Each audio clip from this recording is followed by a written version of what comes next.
Well, hello everyone, and welcome to this History Indoors talk. It's great to have you all with us. It's great to see a good number of you join us here this evening. I don't know where you are, but here in Manchester, anyway, it is cold and very, very snowy. But do let me know where you're joining in from.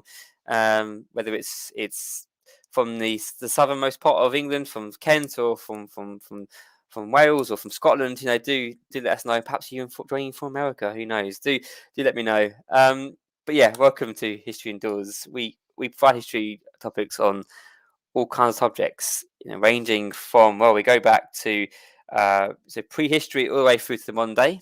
And so, if you do want to check out any of our previous talks, you can do. Just check out the YouTube channel, and you can find all the information there. I won't bore you too much with that details this time around, but you can find it all on the YouTube channel. Do subscribe and like the video because that helps to people to see it more and to spread the news more. So please do that in itself. I think that's the main part of the history indoors aspect. Don't want to bore you too much of that, but please do subscribe if you can. Yeah, it's absolutely great privilege for me this evening. It is evening, yes, it is evening. It's been a long working day. It's evening to welcome Arwyn Owen to speak for us on this topic, the short castles by the Marshy shore. It's a fantastic to have him speak to us just start off the new year. It's the first talk of the new year. It's great to have him start us off this time. Uh, Now he is a PhD student at the Manchester Metropolitan University, which is absolutely fantastic. That's the university that I'm currently at as well. So absolutely fantastic to get a fellow historian and archaeologist involved for where I am. So that's absolutely. So thank you so much for wanting to speak this evening for us. So thank you so much. What happens here is that I will disappear, and you're probably all glad that I will disappear for a little while. Will speak for us. He'll give us a talk, and then there's Q&A session at the end where you can ask all the questions you can do. Put in the chat box, and you can ask them away, and we'll answer them at the end. So please don't just rush off after the talk's done. Please stay around for some Q&As, and we'll hopefully be able to answer those questions. With that being said, I'll disappear, and I'll leave you all in his capable hands. Thank you very much for the welcome, Michael. Felly, croeso. Hello, noswaith dda. Good evening to everyone that's tuning in from across Wales and beyond. My name's Arwyn Owen, and as Michael pointed out, I'm a PhD student that is currently, doing his PhD. But the talk here is going to be something prior to the PhD. This is almost as it were the genesis. This is the work that really helped frame the investigations going forward. And so I felt it was important really to just shine a bit of light on what was going on here. This site in particular is of interest to me as an Anglesey born and bred local. This was actually found during the course of COVID-19 lockdown. So despite people being stuck at home and everything and having an awful time, I was fortunate to have enough time from work when I was working down at Conwy Council to do a bit of LIDAR during my lunch break. But I'll get into that in a bit here. But this is the title, The Cestyll Byrion ar Llangwyllog, aka The Short Castles by the Marshy Shore. You can see the title then. All the text that will be in this presentation is bilingual. Dwi'n siarad Cymraeg, as you can tell. Felly, so I invite people to ask me any questions in either Welsh or English during or after the course of this presentation. I'm going to have to ask Michael to pop in if there are any questions because I can't seem to see the comments on my end here. But if there are any questions that immediately come to mind, I'm sure Michael can whisper them in and I'll do my best to answer them. Felly, nawn ni'n disgwyl, let's not wait any longer, let's get started. So this is the area, particularly where I'm from, Anglesey. To those that aren't aware of it, it is an island off the coast of northwest Wales, about 125 miles square. It is one of the largest areas of arable land in northwest Wales. It's why it was regarded as the breadbasket of Wales, according to medieval chroniclers such as Gerallt Cymro, Gerald of Wales, Geraldus Cambrensis. He said that the grain reserves of the Isle could feed the entirety of Wales in times of famine, although that could be in doubt in part not only to the wealth of arable farmland that is available on the island, but also because the population of Wales was a lot smaller than, of course, the bordering countries of England and Ireland, especially. But where we are is literally in the slap bang of the island here. And this is just a little geological map on the left here. Anglesey's been described by some as the world on a handkerchief. We've got hundreds of millions of years of geological formations across the island. This pink layer that you can just see in the top left corner there, that is Coedana granite and some of the oldest rock here. It was formed from a volcanic flow. But then as you get to the actual site, which is the earthworks at Llangwyllog here, you get more of a mudstone, sort of sandstone mix with a bit of igneous rock in between. That's what the grey bend is. And then you get a little bit of schist then, particularly as you're going more towards the southeast of the island. But I invite you at the end of this talk to load up Edward Green's geological map of Anglesey. And although there have been considerable changes nowadays, from what I understand, for instance, there's been some Japanese universities that have been looking at the geology of the island. You'll see it's almost like a kaleidoscope of beautiful colours of all these different types of geology across the island. We've even got some of the earliest evidence of life on the island from a little place near Llanbadrig, where they've actually found evidence of single-celled organism fossils near the sea as it's being eroded. But there's an idea of where we are on the island there. A quiet little place, right in the middle, in a place called Llangwyllog, which is the parish there. A small hamlet nearby with the River Cefni, which is one of the island's largest rivers next to the River Alaw, flowing right by the site. Predominantly, it's arable, pastoral farming here, sorry.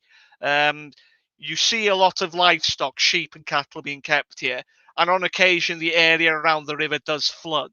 Although in recent years, I've noticed, particularly this site, like the lithic scatter site, which I'll touch upon briefly, there has been an emphasis on growing fodder for animals. So grains, turnips and radishes is something I've noticed as well. And as much as I've been tempted to pick some up to put in my pot at home, I've been told that's a big mistake. You don't know what's in it. So I've decided to leave those alone. But anyway, moving on. The prehistory and the archaeology of the island is really rich and complex. And as you can see here, we've got archaeological evidence spanning at least as far back as the Mesolithic period, which you'll notice I put down as 8000 BC in green, because that is the earliest evidence we have of Mesolithic activity on the island. This is from a site called Trwynder at Aberfraw. This was excavated sometime in the mid to early late 20th century. They found an early Bronze Age burial mound, which when it was subsequently excavated, they actually discovered the remains of a Mesolithic hunting camp. And I believe the sum total of that lithic evidence that was recovered from there is in the tens of thousands. So it was a substantial camp. Recently, there has been more evidence of camps being found, particularly on Holy Island, and recently some work has been done as well near Moelfra, Sigwy Way there, where they found another camp. In the island as well, there is evidence of Mesolithic activity, but it is transient. There's not a lot going on. By the Neolithic, you begin to see, whereas in the Mesolithic, the activity was invisible, apart from lithic finds and the occasional structural evidence. At places like Bryn Cestyll, for example, which you can see here, there was actually a Mesolithic structure found in front of the cairn, the passage grave, I should say. I apologise. Which you can see there. So we got these graves coming up. Megalithic tombs is the broad term because they are different categories, different classifications. It's impossible to pin in which it is. And there's a number of these that have survived on the island, although many of which will subsequently destroyed from the 17th century onwards, either due to land clearance, iconoclasm, I guess you describe it, the destruction of what was determined to be pagan items of worship. And it wasn't until the antiquarian movement, particularly from people such as the Penrose family from Holyhead, that many of these monuments survived until the present day. And although settlement was one of those things that was rare in this period as well, much like the Mesolithic. Recently in 2015, they did find the evidence of the earliest village in Wales at Llangwyllog, where a collection of Neolithic houses were discovered on the construction site of a school. This was talked about considerably during this time, and as far as I know, they're just getting to the end of the analysis, and they're hoping to do a full write-up of the site in due course. Fast forward then to the Bronze Age, we do see more or less the same, a monumentalization of the landscape. We've got two examples of rather wonderful monuments here. On the left, we have the triangle, the setting of three stones up near Llanfechell. I call it the triangle because it makes it sound like the Bermuda Triangle. Ooh, magical. But one of my colleagues and good friends, Dr. Mike Woods, research on the site suggests it's actually part of a much wider prehistoric funerary landscape, and it may have actually hidden a fourth stone. Whether this was actually a smallish stone circle or whether this was actually the remaining uprights that would have held some kind of capstone is very much up for debate. But on the whole, most of the time on the island, you just find these little lone standing stones, such as this one here at Tymawr, not too far from Parc Cubby in Holyhead. Excavations there also produced a lot of archaeological evidence from the Mesolithic up right until this period that I talked to here, the early medieval period, particularly as well. This was where, prior to the Neolithic village found in Llangwyllog, that they did find a Neolithic house, and that was associated possibly with Trevignaeth tomb. We're just going to fast forward now towards the Iron Age. So this is the period where we begin to see this changing cultural identity, these tribal kingdoms forming, and these powerful individuals coming into the fray. You see that in the Bronze Age, but it really becomes emphasized here. You start to see warfare, tribal kingdoms, and things form, and particularly the construction of these really large and elaborate hilltop defended enclosures, or just defended enclosures in general, which archaeologists call hill forts, although that can be a bit misleading because sometimes you don't find these on top of hill forts, as we will soon see. So the example photo that I've got there is the Llangwyllog, or Arthur's Table, which can be found near Llangwyllog, that way there on the island, near Red Wharf Bay. It's called the Llangwyllog because there is that some people have argued, it's because it's related to the Silures, but Dyn Sylw could actually just mean Dyn Sylw, or lookout, the lookout fortress. Interestingly enough, where this is, it is situated within a Comod or Dyn Deithwy, or the stronghold of the Deithwy tribe, which is believed to be evidence of a Celtic tribe whose name survived in the medieval administrative boundaries right until the present day. Now, the green date there is 60 AD, because although the Romans did arrive in England a couple of decades earlier, it wasn't until 60 AD that they came over to the island, and that is no doubt in part we know this due to the records of Tacitus, who wrote in the Chronicles of Imperial Rome about the invasion by Suetonius Paulinus of the island, where he met a retinue of armed men, refugees, possibly from across the British Isle, along with the Druids, the supposed religious caste that was based on the island, a group of incredible power and renown, both within the British Isles and further afield. People from France used to come to the island to learn to be Druids. It was described, well, I would personally describe it, in fact, as almost like the Mecca of the Druidic world. And the Romans couldn't have that because obviously the Druids had such power and influence in Britain. This was at a time when the conquest was slowing down. They had to put a stop to this. So when the Romans came and assaulted, there is also that idea that perhaps this was done intentionally so that Boadicea could kick off with the Iceni tribe in the southeast of England.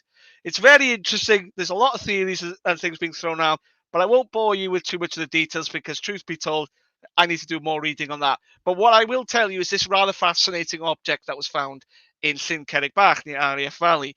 And that is a small bronze plaque which might have adorned a chariot or possibly some sort of personal adornment, although the hole is far too small to be fitted over the head. The hoard, consisting of about 150 artifacts, was discovered during the Second World War when they were improving the runways at Valley. This object was recovered by one of the workers there, who took it to Sir Cyril Fox, based in the Museum of Cardiff, who, upon seeing sketches done by one of his friends, said that he had found, among other things, a slave gang chain, which he had been using as a tow for his tractor to pull lorries and tractors out to the peat. Oops. By the Roman Romano-British period, we get some sort of interesting things going on the island. Previously, by many archaeologists, it was this belief that the island was sort of like a no man's land for the Romans. They sort of kept it at arm's length. They had their forts, for example, at Sigontium, Caerhun, and even a later fort at Holyhead. But for the most part, they let the natives just rule themselves. As long as they paid their tithes and they didn't reoccupy their hill forts or set up an armed response, they would be allowed to carry on as they were. And the site that is typical of this is the one that you see on the left there, that lovely polygonal defended enclosure with the roundhouses. This is the intrigue. You'll see it on many publications of the period in Wales of this time. It's regarded as one of those fantastic key sites. It's almost like the Machu Picchu of Anglesey, as it were. The structures have remained largely preserved, and excavations conducted during the 1910s, 1920s provided a rich assortment of material culture. The picture on the right is a more recent discovery from crop mark analysis, which is what my PhD will be looking at, although not by this site, although I'd be kicking myself if I found something similar to this. This was a Roman fortlet that they found in Kemlyn, which they believe dates to the Antonine period, the invasion of Anglesey, as it were. And it was previously, apart from the crop mark discovery, this was not known about, but geophysical survey has proven it.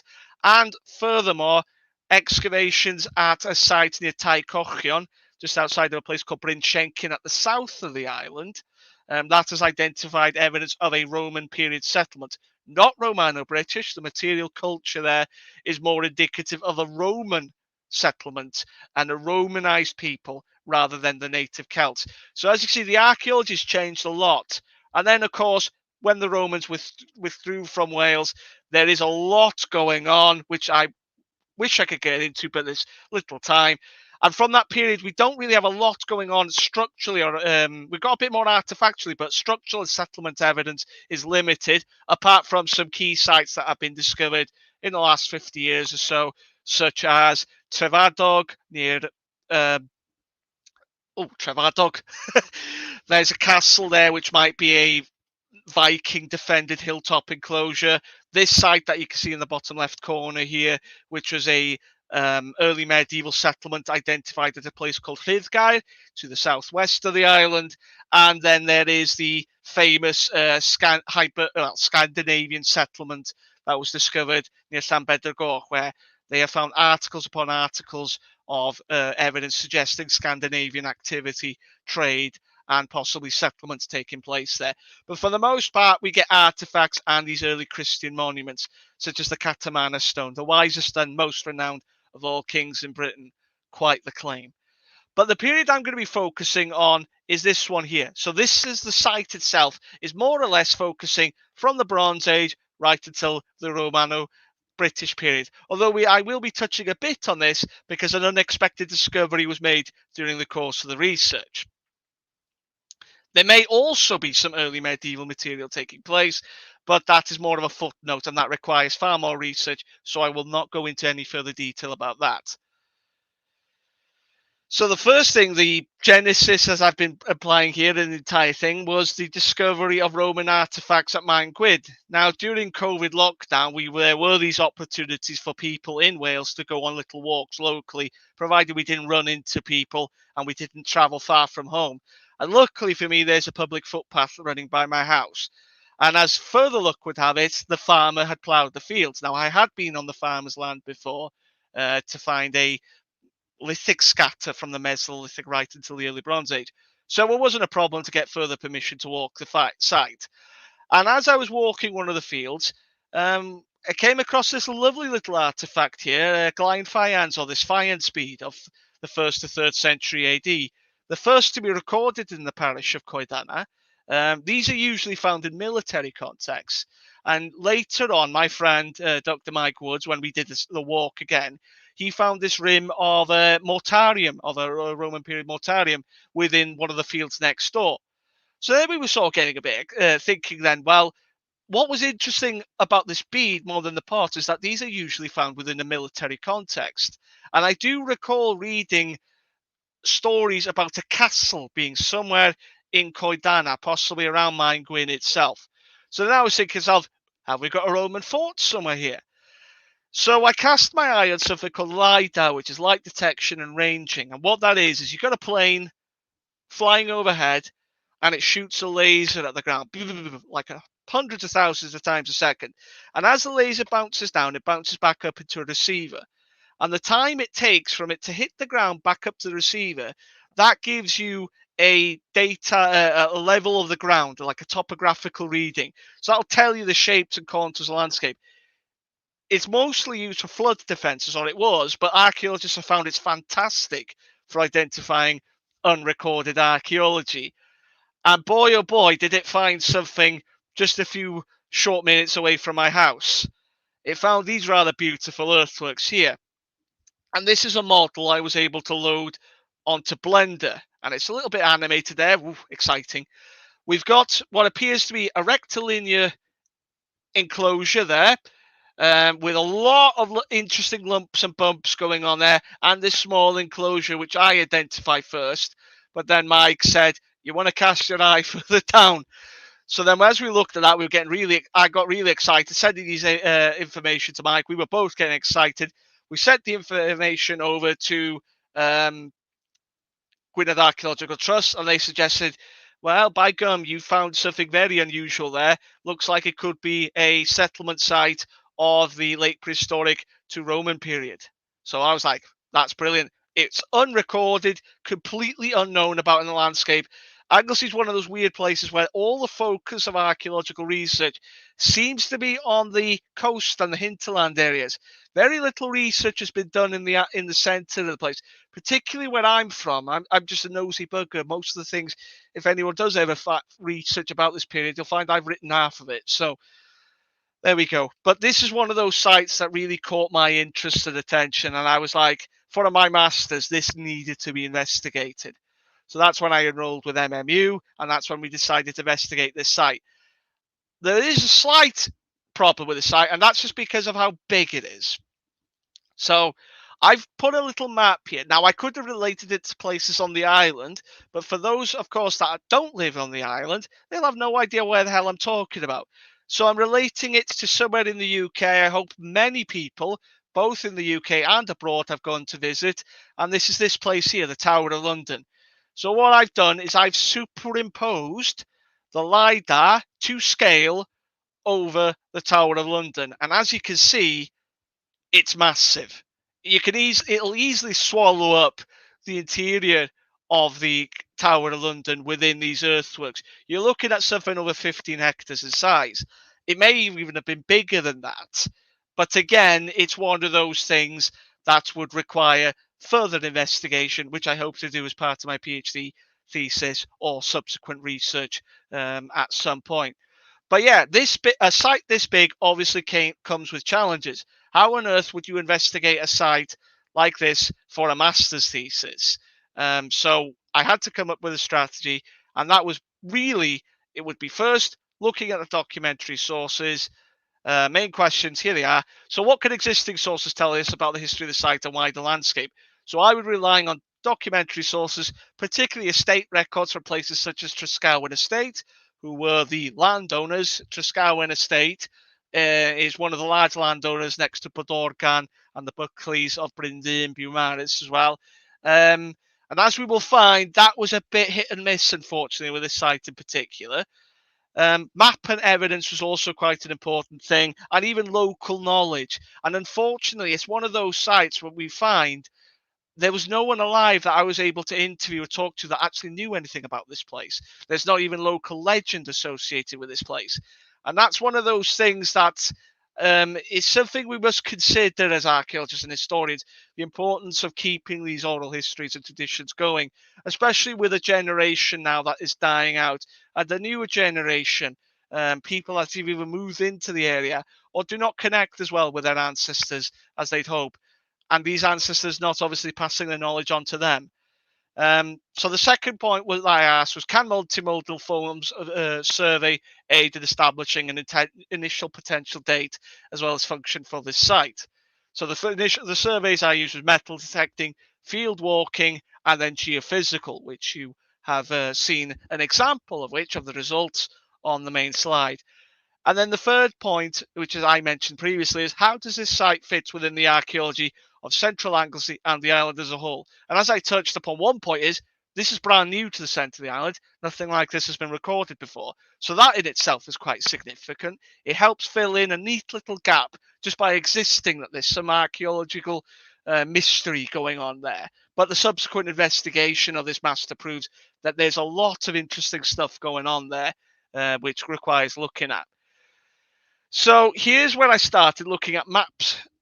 So maps are a fantastic source. If you could get a map that goes as far back as possible, that gives you ideas of how field boundaries have changed, any records of lost prehistoric monuments or archaeological historical monuments, battlefield sites, houses, field systems, etc., etc. Unfortunately, every map I could find about this place, there's no reference to the earthworks on it at all.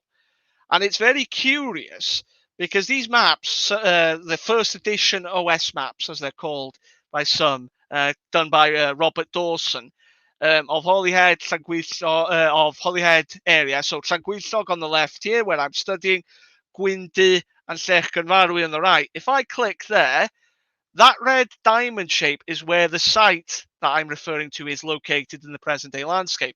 There's no reference to the earthworks there, but for some reason, they reference a lost standing stone nearby at the farm called Hafod. That field actually does have a name, Caer Mine, or Field of the Stone, which is no doubt referencing the monument that was extant at that time prior to being knocked down at some point between 1818 and 1845, I believe. You've also got this site here near where Gilva, which now to many locals will know it as Gwyndy Quarry. This has all been quarried, but that's still there. But a site visit didn't prove anything, and I suggest it could actually just be a natural feature. When these surveys were being done, Robert Dawson didn't do it alone. He did it with a team, and it's likely that some of the members of his team, they were either very keen to record everything, I find, or because they were rushed for time, they would certainly miss out on certain things. But whatever they did record, they were really good. So the erect stone, for example, at Llangwyllog, or Llangwyllog as we know it today, there is no evidence of a standing stone there at all. The only thing that gives credence to it having existed at one point is this name, Llangwyllog, or Cynfarwy's stone. And usually in that instance where we use Llech or mine, we are either referencing a natural boulder or an outcrop in a field, or as likely a lost prehistoric monument, a standing stone for the most part. So that's what's interesting. But this, whereas I mentioned this point of sometimes these map people miss things, this is a map of Llanfechell from the Holyhead map as well. And as I mentioned before, there was that lovely set of 3 standing stones. They're referenced there. A now destroyed cromlech is referenced there. But there is a standing stone that's missing from there as well. The dot there marks it. And we know there should be a standing stone there because it stands there today. This is the Penbodistedd standing stone, which when excavated proved it wasn't a modern capital rubbing stone.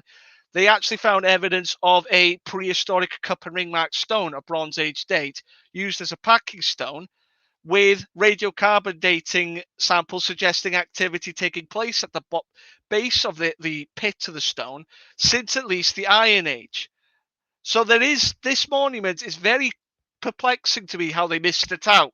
But again, it just feeds into this idea that maybe that people that here, when they came around to mapping the island, some of these things were missed. And of course, that's perhaps what happened to Llangors. The documentary sources, on the other hand, are a bit more informative, but again, not a lot, because regrettably, where the site is situated on Llangors, I was not able to find any maps of the farm denoting field names. So I had to rely on maps denoting field names around the site instead. And this is something I found, particularly when looking at sites on the island, because sometimes the record keeping isn't as good in certain places as others. And this could just be because things are subsequently lost or destroyed by the estates. Damp being a big killer. If they stuck their important documents in a damp cellar or in an attic, once they got in, it would just ruin a lot of these documentary sources. You go to an archive, particularly an Anglesey archives, and you can see the state of some of these documents with their water damage on it, and it's really regrettable. So it's possible if there were any historical documents or references to the names of the earthworks or these fields, they likely have been long since lost. But three documents came to mind which did help a bit in sort of suggesting that what we're looking at these earthworks here is something quite ancient. And what I was doing is looking at interesting names, particularly something related to a fortified enclosure. So in this instance, Castat or Cestyll. And as you would behold it, we got this name, Cestyll Byrion, which appears in two documents from the 18th century. Cestyll Byrion, Cestyll is a mutation of castell, which in Welsh means castles, and Byrion is short. So what I'm thinking, what I've interpreted this to mean is the short castles is referring to these low-lying earthworks in the landscape. Where these fields, these Bryn-Golai tenancy agreements are, these lands would have actually been right next to the earthworks. I was able to track that down. But then you've got this name Llomia yn y Cestyll, which is possibly referring to, in this case, Llomiau or Lleiniau, ridges of an earthwork. So we've got all these names coming in, feeding it in. And then when you get the estate maps, so there were two maps I was able to trace. One was of the Tresgowan estate itself, and this lovely map here of Hafod Farm. We get a lot of very interesting place names.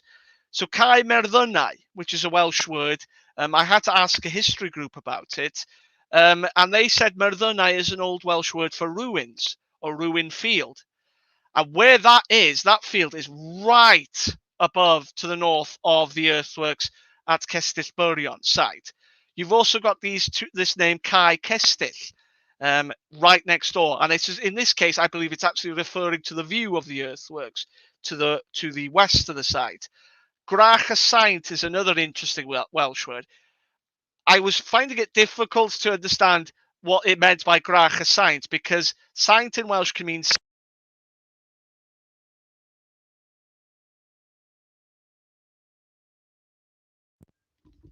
Sorry about that, the headphones went off. So Gwrach means witch in Welsh, but that actually in this instance means field of the saintly enclosure. So that's what I was mentioning earlier on, with possibly early medieval activity taking place on this site. But again, it's one of those things that needs subsequent investigation and excavation, obviously, to prove. We've got this medieval name, Cae Bryn Iocyn or Yoke Hill. This is a name suggesting that there were medieval farming there. And Bryn yr Orsedd. And Orsedd is one of those interesting names that does come up. Orsedd meaning mound. And there is actually an interesting mound in this field, which you can see there. This is the LIDAR of this earthwork, which I've highlighted here. So there's a lot going on in this immediate landscape here, which is of particular interest. And so what I wanted to do was tie this in within a wider landscape history. And this is what we do with stuff like desk-based assessments. We have a look at what is recorded within the landscape presently through looking at the Historic Environmental Records Office's material. I've also included some discussion from locals in this. So it's not entirely based on what is written down, but there are some little bits and bobs I've been being able to find here, there, and everywhere to add to this. And so the map here, what we've got is a lot of very interesting shapes and colours. I've got a key code there. Quite a bit of prehistoric taking place here, although you've got post-medieval taking place here, but there's a lot more prehistoric and Roman period activity taking place, including this line here of a suggested Roman road, Lorna Bwbach, which would have run from the summer towards Carmel Way at least, right down towards Beaumaris, it is believed. And the earthworks sit neatly right in this area here of prehistoric archaeology. Place names as well suggestive of lost sites. So Dolmainir, or the long stone in the meadow. You've got as well Llangwyllog, which is suggested to be a Norse fortified site right next to the railway. There is a mound surrounded by marshland there, and this place called Maes Rhosryfel, which is suggested to be a 12th century battle site of the period of the Welsh princes Owain Gwynedd against a Hiberno-Norse contingent fighting against him. So within this area of 3 kilometres, we've got a lot going on and a lot to make us think that what we've got here is certainly of an earlier flavour than a later flavour, as it were. And this is supported by the artifactual evidence. Most of these are isolated finds or hoard find spots. This one, for example, the Llangwyllog hoard, which was found during the mid-19th century next to the river Cefni. This was found consisting of a razor, which is very similar to examples found in Cambridgeshire, a wire bracelet, horse fittings, as you can see there, a pair of exotic tweezers imported from Gaul, this rather beautiful amber necklace, which has possibly come from Ireland and not the Baltic region, these shale beads and lignite beads, along with a copper bead, which has got 2 holes in it, and these series of loops, which would have likely formed part of these harness fittings here. And this, alongside the now lost Barrow Cemetery at a nearby place called Cerrig Ddewi, Llangwyllog, suggests we've got a high status community living in the area from the Bronze Age. Particularly, they were living here, and they certainly were being dying and being buried here. The Barrow Cemetery now overlooking what was once a marshland, currently submerged under the Cefni Reservoir. We've also got this rather lovely object here, which is a stone axe head that was actually found next door to where I live. This was what got me into archaeology when I was about 9-10 years old, finding about this thing. It's a rather beautiful dolerite stone battle axe, in quotation marks. That suggestion that it was used for combat, although we're not entirely sure. It's probably more used for a badge of office or status, if anything. And this lovely little bronze axe head found nearby at Tregaean. And more recent discoveries, including this Iron Age pillar stone. This was modelled in photogrammetry by Dr. Mike Woods as part of his PhD research, and he's kindly given me permission to reproduce it here. As by the shape of the monument, it's rather evocative. I don't think I have to say what it looks like. There are comparisons to these monuments being found in Ireland. But what makes this particularly interesting is I've yet to find an example of this type of monument in Northwest Wales. Not to say that they don't exist, but the fact that we've been able to find an example like this is quite interesting, particularly where it was found, again, in central Anglesey, this place where very little investigation has been done. And of course, Llangwyn, near where I live. We've got this rotary quern, which had been discovered by my neighbour, John, in the 1960s and 70s. He deposited it in the museum, and I've asked him for years about this, and I finally got to see it. This rather lovely, dumpy little late prehistoric rotary quern of Iron Age date, with this lithic assemblage here, this lovely little Mesolithic bladelet here, this Y-shaped scraper, thumbnail scraper and blade there. So we've got lots going on archaeologically in the landscape, both in terms of recorded sites and discovery sites here. So it's painting a complex picture and showing the potential of this site as being likely multi-period in date. Lots going on around the outside of it, and it's likely this might be represented in the archaeology within it. So I had to bear that in mind. But obviously, I needed to get an idea of the site up close. So when the lockdown restrictions are eased, I was given permission by the landowners and the tenant farmers to look at the site and take some photos of it with aerial footage. And you can see the size of the earthworks. They're just remarkable things. They're almost invisible from the road, funnily enough. But when you come up to it, you can see them. They're just so pronounced in the landscape. With this massive earthwork here, this bank here, you can walk on it. It's about, nearly about over 20, 30 foot thick in some places. It's absolutely a phenomenal construction. Definitely not a field boundary set up in an earlier period. This is a substantial structure. And this is proven, for example, by the core of this big rampart that you can see, this western rampart. This is its core. It comprises entirely of these glacial erratics and big stones that have been dragged out from the area. It's about 8 meters thick. This is not just a little field boundary, but rather this is a substantial endeavor to construct something like this. Where it is as well, interestingly, is in an area of a wetland. So whether this was put there deliberately to sort of stop the ramparts sinking into the marshland, or possibly just as a means of an ostentatious display of power in the landscape. You'd need hundreds of people to move these stones. So whoever was living in this place, their family or what have you, they had a significant command of people power and local people in the area. So we're looking at a high status settlement here right from the get-go. And that's from before doing the geophysical survey. But as an aside, when I went to look at another field nearby, this funny little assemblage of lithic artifacts, there was at least 25 that were found. And it includes these rather interesting collection. But this is the standout find, which is this rather lovely little blade where they've tried to take a notch out of it. And there is evidence of retouch on the edge there. And that's suggested to be a microlith. And this blade might have been waste from it. So that puts it within the late Mesolithic. And Mesolithic activity within the heartland of the island is rare. As I mentioned previously, we find most of the evidence of the big Mesolithic settlements on the coastline. Very little in the centre of the island.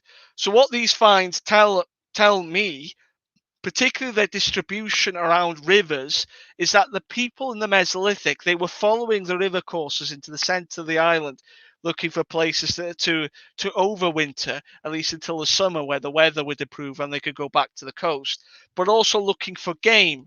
Perhaps the name of the parish, Coedana, suggests at some point in the ancient past it was actually a woodland. And of course, where you get woodland, you get a lot of game, perfect for Mesolithic hunter-gatherers.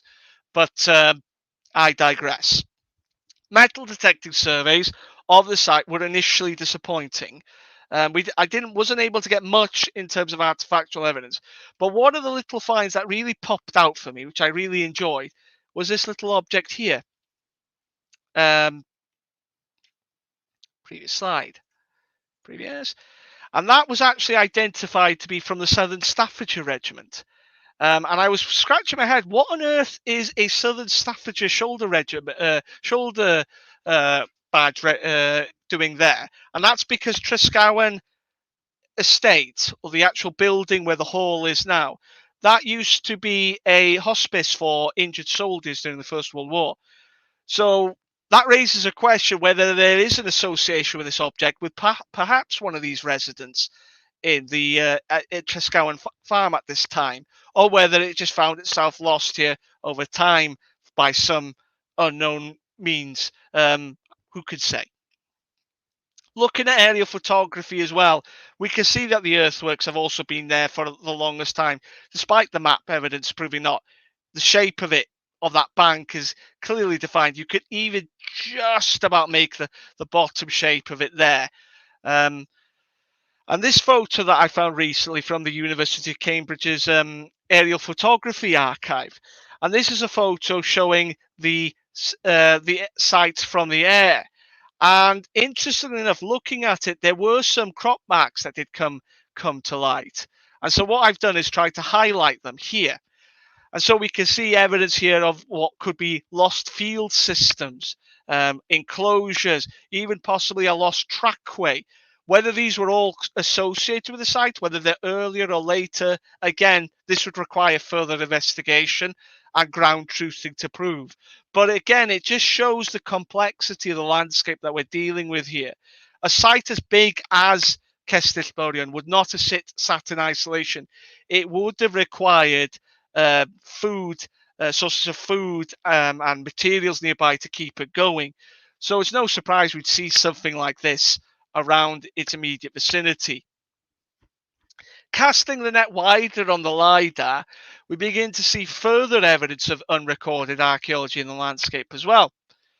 So what I've done here is I have highlighted these features on the landscape here. So we've got Cestyll Byrion right there, as you can see, we've got it mentioned there. Interestingly, on the line of the supposed Roman road, we've got these little mounds, Tomeni Bach, as I mentioned there in Welsh. Whether these are just something associated with the construction of the road, unclear. They don't appear to be natural, but there is that part to me that makes me wonder whether these are possibly burials associated with the road. We know that the Romans did bury their dead alongside roads. Again, we would need to ground truth this to verify that. So do not take my word on this. Two lumps within the fields as well nearby, which could be archaeological in nature. I've interpreted them tentatively as barrows. They're on an area of upland, which is where you normally find these barrows. They want people to see where their dead was buried. This area here where the lost standing stone was, there is unfortunately a quarry was there previously. So if any evidence of the standing stone or the sockets of one there may have been subsequently destroyed. We've even got evidence of the paleo channels of the River Keverney as it changed course and direction over countless centuries and millennia. And we've also got these other sites coming into the fray, such as at Llangwyllog and Dolmania, these other features, I should say, not sites. But to focus back on Llangwyllog itself, the only way we're going to find out about this site was to do some geophysical survey. And as I mentioned before, this was quite a big site. This was not done in one go. This was done in several spates and with the help of my good friend, Dr. Mike Woods, along with my other friends, such as Danny and Tez, Sarah Saunderson from Bangor University. And if there's anyone else I've forgotten, I do sincerely apologize. Sam, there we go. That's the name. We did a geophysical survey of the site there, and you can see all the grids have been individually named, and you can see some of these latest survey areas have been added in there as well. About 100 grids. I think it was close to 153 grids, 30 meter by 30 meter. And the way geophysical survey works is as we mark the grids out, we walk a series of lines called traverses. And the device is calibrated to a way that it measures concentrations of iron in the ground. Concentrations of iron could denote either natural or archaeological features, such as walls, burnt areas, so on and so forth. And that's down to the archaeology to discern what is natural from what is archaeological. But ultimately, as I mentioned previously, and I cannot stress this enough, the geophysical survey is a prospective tool. To be able to ascertain truly what we're looking at, you would need to ground truth it, you would need to excavate it. But even if we aren't given this opportunity, the geophysical results paint a very interesting picture of the site. So on the right-hand side there, you can see the interpretation.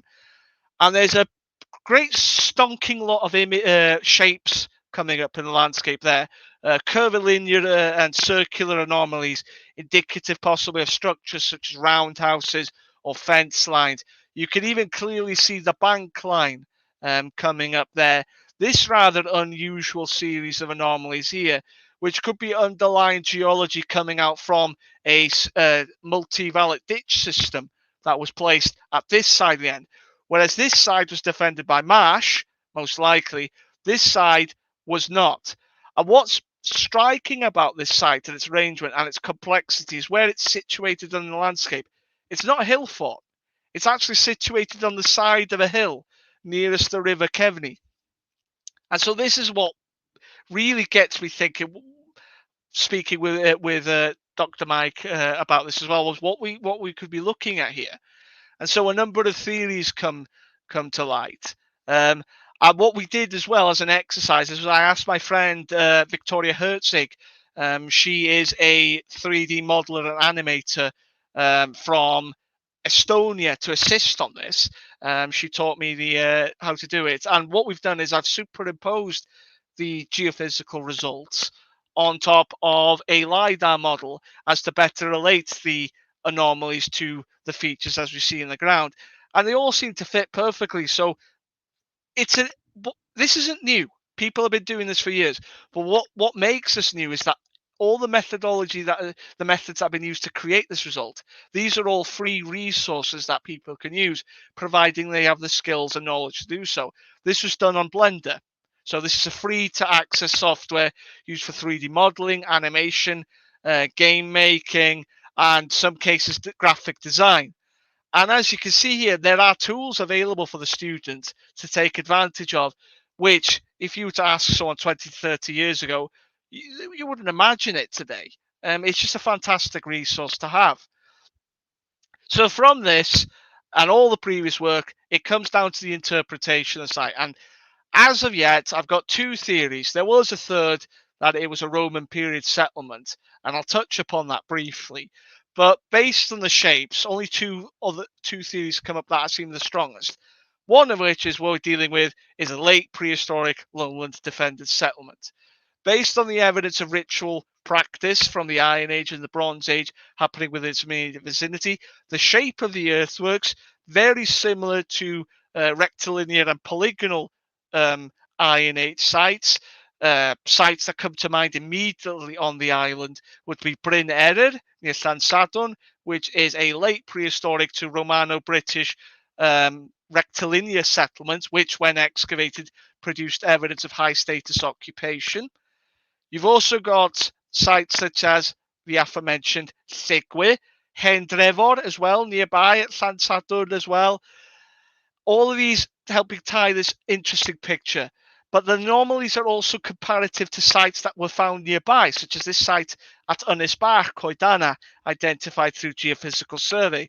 And here we could just about see some shapes, possibly suggestive of a courtyard settlement of late prehistoric to Romano-British date. And now the anomalies here match very closely to not only these sites, but sites such as Ffyn Onwen in Glamorgan, which were geophysically surveyed and then ground truthed to prove that the anomalies that were identified on the survey indeed related to archaeological features. In this instance, we've got this lovely ditched enclosure with roundhouses, drip gullies, and associated features. And sites such as Bulbury Camp and Poole Harbour. And this is very similar, the enclosures in particular, and these linear anomalies are very similar to what we see here. Possibly little paddocks for livestock, or maybe the remains of subsequent field boundaries. Again, one of those things we'd have to excavate to confirm. What's of particular interest is this little patch of disturbance here, and whether that's something going on possibly associated with metalworking or some area of intense fire going on. It's very hard to say. But the other interesting theory is that we could be looking at something of a more ritual nature, and that is the marsh fort.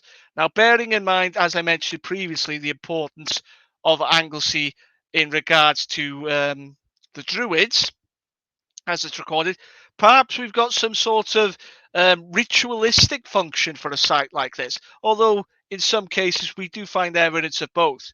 But the exception would be this site here, Sutton Common near Doncaster. And it's one of those very rare few examples of one of these marsh forts having been excavated in its entirety.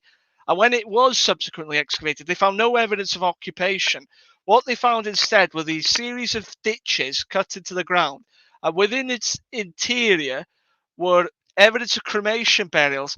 And for some reason, they just peppered the inside of it with granaries or four-posted structures.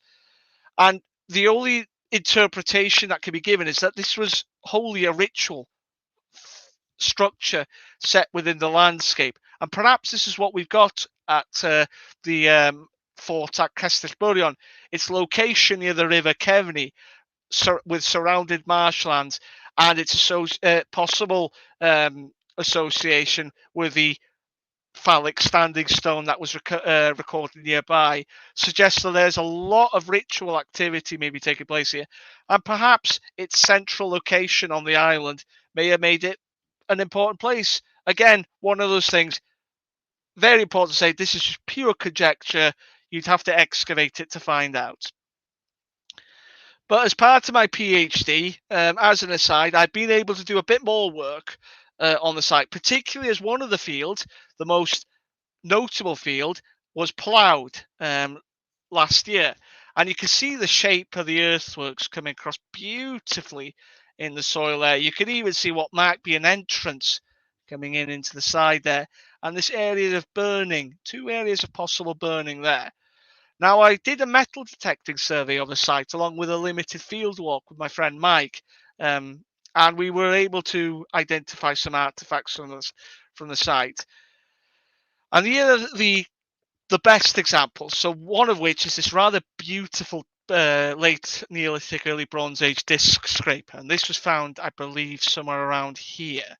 And this is much earlier than the earthworks, but again, it's showing activity on a much earlier scale happening in and around the site, which again ties in really nicely to all the archaeological remains that we've got recorded in the historical environmental record of the area.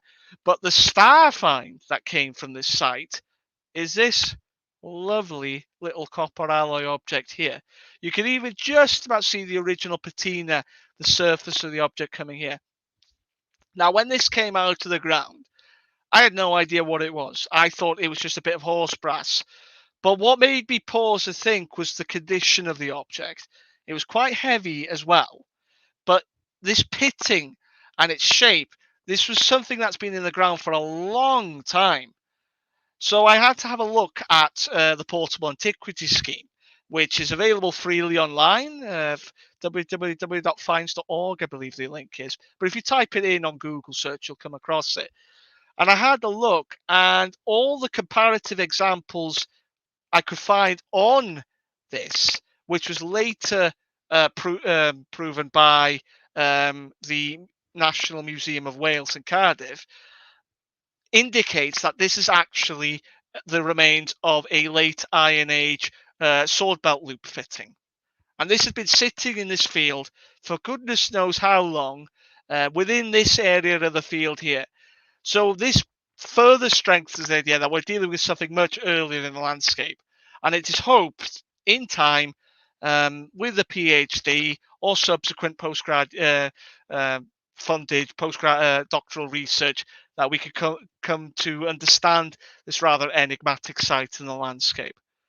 So with that, and this lovely little map here, I will just show you again its relationship. There it is there, Cestyll Byrion, fitting really nicely into this area of late prehistoric to Romano-British settlement, situated right in the heart of the island and right at the heart of my master's thesis. So felly, dwi'n mynd I ddar sgwrs. I'm going to finish the talk here. I'm just going to tell you all thank you very much for tuning in and for listening. And if you've got any questions, please fire away. Thank you. Well, thank you so much for that fascinating talk. I want to know more now. I want to know what happens next. So you have to keep me updated with the next part of this because it's absolutely fascinating. Like finding something like that, and a real big part of the island's history as well. And yeah, looking forward to seeing what comes next. But rather than me just take over the questions, if anyone does have any questions, please do put them in the chat box that you can probably see around you. Do put them in there, and I can ask away. Feel free to ask in English or Welsh. I'll because I've got a button here which I can show you comments on screen. So even though I can't, I can hopefully better show them to be read by all.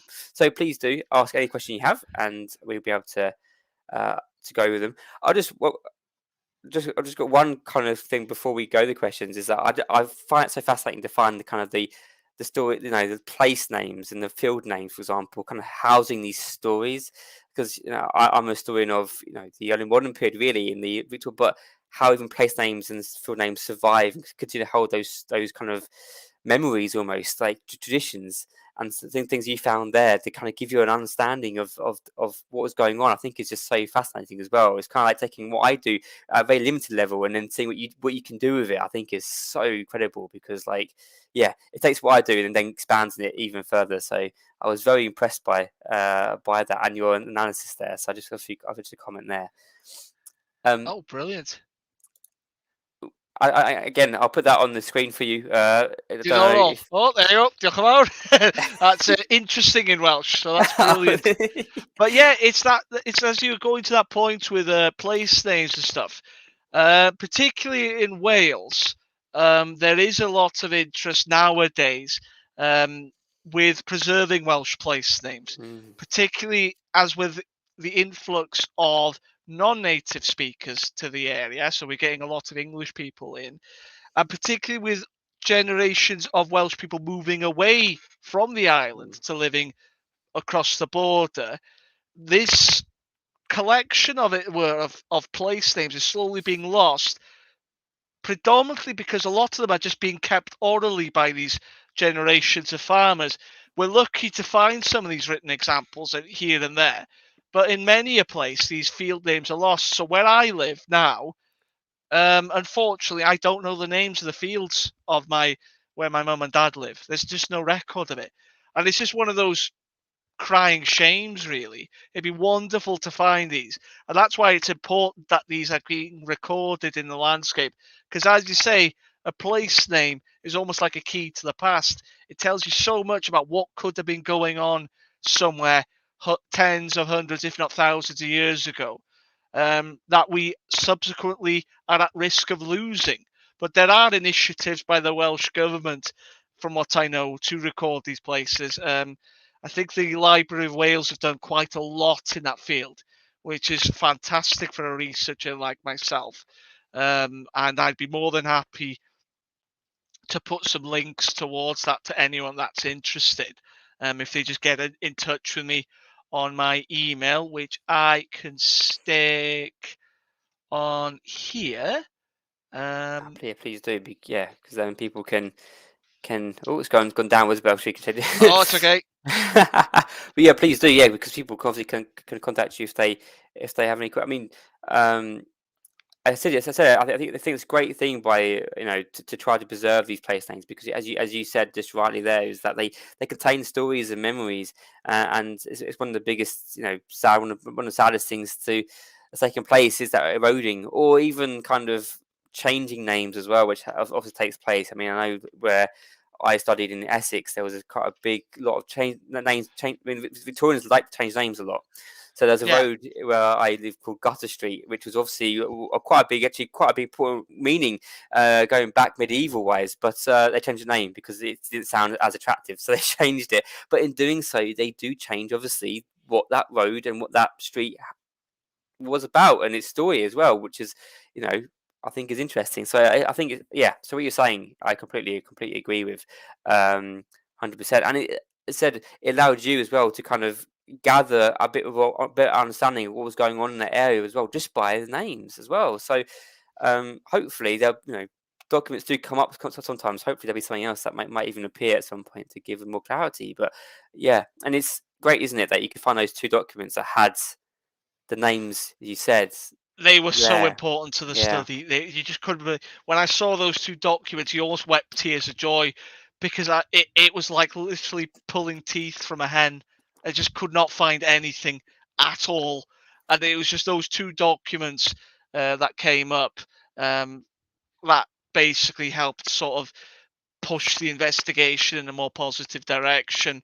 Obviously, the geophys and stuff definitely of show there's course. something Yeah, archaeological nature going on there, but it always helps to have these historical references to a place because it does show to us that these names, particularly when you got a place like Cestyll Byrion being referred to in the 18th century, this would have been something that was even regarded as ancient then.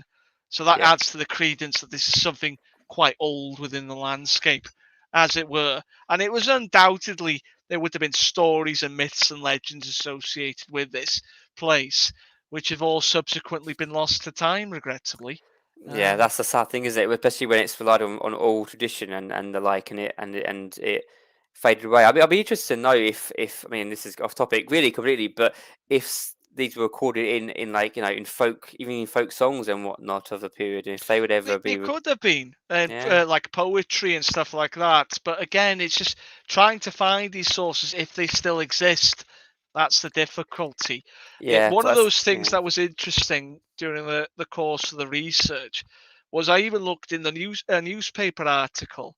It was about the railway journey, the first journey from Llangefni to Llanachamedd, and it does refer to there one of the journalists. That's the word. He mentions something about the history of the place named Coedana, and apparently Suetonius Paulinus came there. He burnt all the groves down, and then he set up an encampment somewhere in the neighbourhood, according to local tradition. And whether this tradition is derived from Tacitus's account, and it might have embellished it a bit, or it somehow found its way there, then the story became, oh, it's actually because it was Coedana, and that was actually where the Roman assault took place. It's just one of those things. That's the risks when interpreting these sort of local 100%. legends, but they do help, in a way, I find, point out areas of potential historical and archaeological interest, provided you don't take them verbatim for what they mean as the true gospel. 100%. It's a sense that it shows us, doesn't it, that site has perhaps meaning as well for people, which I always think is a key thing. It has meaning, it has a purpose, it has a presence, isn't it? And that's why people are talking about it. Just a few things here. Again, just for you. I don't know. Oh yeah, diddorol iawn. Diolch yn fawr. So in Welsh that means very interesting, and thank you very much. Felly diolch Sean, gobeithio bod chi wedi mwynhau'r sgwrs yno. And another one we have, again, as I completely agree with this one, I'm looking forward to seeing your future results, because I certainly am, because there's clearly a lot about Anglesey. There's a lot of, I mean, your talk here, I mean, it's a great advert for Anglesey for anyone actually thinking about visiting, because there's so much. I've only been there for a geography field trip when I was, as I said to you before, in my A levels. But I kind of want to go now because there's a lot of history there, and so much which come over. Yeah, gonna have to get a tour. I have to do that because it is so fascinating. I mean, it's a beautiful island as well. Absolutely beautiful. That's a flavour. That's a PhD cover there, so that gives you just a bit of a flavour of what I'm doing. So all of these are sites that have not been recorded.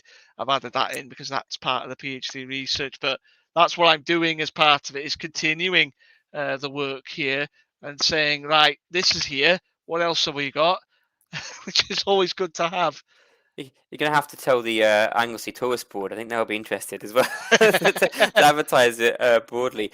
I've got one more question. This is a question because I'm not a prehistorian or anything like that. You're talking about standing stones. Yeah. What were they? What was their purpose? Just as a kind of. That's one of those questions. Sorry. No. It's a difficult thing because people have thrown all kinds of theories about them. Okay. Because there's a lot of evidence to suggest, in some instances, they may have been route markers. On Anglesey, I know of at least, let's see now, 4 stones that are located nearby roads. There's a standing stone near Llangwyllog, I think. It's the Cwnagwsi stone.